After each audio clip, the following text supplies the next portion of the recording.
അടുത്തത് first chapter +1 സോഷ്യോളജിയിലെ എന്താണ് scope of sociology, സമൂഹശാസ്ത്രത്തിൻ്റെ വ്യാപ്തി. സമൂഹശാസ്ത്രത്തിൻ്റെ വ്യാപ്തി വിപുലമാണ്. ദേശീയ പ്രശ്നങ്ങൾ അവലോകനം ചെയ്യുന്നു. സമൂഹശാസ്ത്ര വിമോചന സ്വഭാവമുള്ള വിഷയമാണ്. സ്വന്തം സമൂഹത്തെക്കുറിച്ച് വസ്തുനിഷ്ഠമായ കാഴ്ചപ്പാട് നൽകുന്നു. തൻ്റെ ചുറ്റുമുള്ള പരിസ്ഥിതിയിലെ സാമൂഹിക ഘടകങ്ങൾ തിരിച്ചറിയാനും വിലയിരുത്താനും വിദ്യാർത്ഥിയെ സഹായിക്കുന്നു.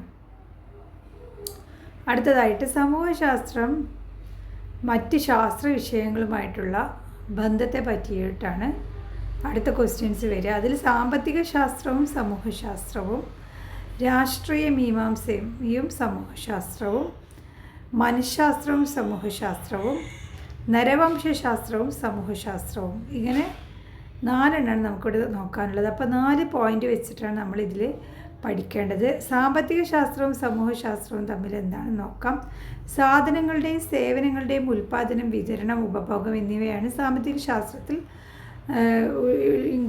ഉൾക്കൊള്ളുന്നത്. സമ്പത്തിനെ കുറിച്ചുള്ള പഠനമാണ് സാമ്പത്തിക ശാസ്ത്രം. വ്യക്തി സംഘടനകൾക്കോ അവരുടെ പരസ്പര ബന്ധ പ്രവർത്തനത്തിനോ പ്രാധാന്യം നൽകുന്നില്ല. സാമ്പത്തിക ശാസ്ത്രം സമ്പത്തിൻ്റെ പഠനമാണ്. എന്നാൽ സാമൂഹ്യശാസ്ത്രമോ സമൂഹത്തിൻ്റെ എല്ലാ തലങ്ങളെയും കുറിച്ച് പഠിക്കുന്നു. പിന്നെ സമൂഹത്തെക്കുറിച്ചുള്ള പഠനം മനുഷ്യൻ്റെ എല്ലാ പരസ്പര പ്രവർത്തനങ്ങളും പഠിക്കുന്നു. സമൂഹശാസ്ത്രം സമൂഹത്തിൻ്റെ പഠനമാണ്.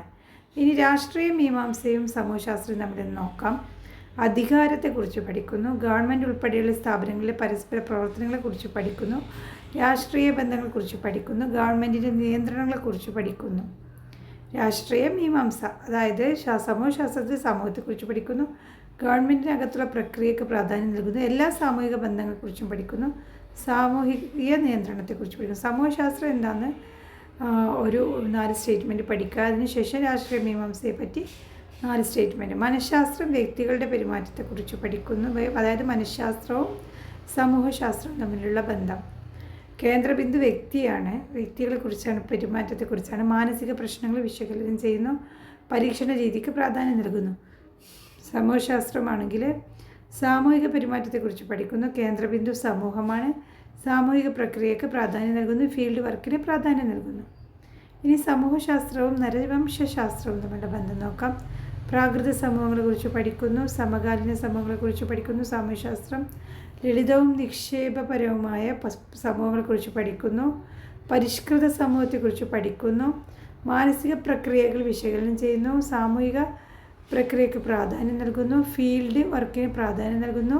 നരവംശശാസ്ത്രം സർവേ, ചോദ്യാവലി എന്ന എല്ലാ പഠന രീതികളും ഉപയോഗിക്കുന്നു. നരവംശശാസ്ത്രം ആൻഡ് സമൂഹശാസ്ത്രം.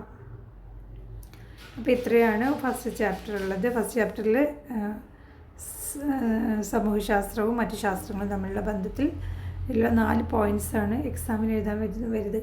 അതാണ് ഞാനിവിടെ എക്സ്പ്ലെയിൻ ചെയ്തിട്ടുള്ളത്.